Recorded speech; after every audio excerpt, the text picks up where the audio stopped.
In this video, I'll show you how to fix the small or floating keyboard on your Android phone. Sometimes your keyboard becomes small or start floating in the middle of the screen. This can be really annoying and makes typing harder, but don't worry, fixing it only takes a few seconds. First, open any app where you can type, for example, message or notes and WhatsApps. So the keyboard appears on your screen. Look at the top left corner of the keyboard.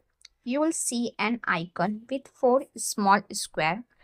Tap on that icon. After tapping, you will see a few different options. Find and tap on floating. This will return a floating mode and return your keyboard to the normal full size at the bottom of the screen. That's it. Your keyboard is now back to normal and ready to use just like before.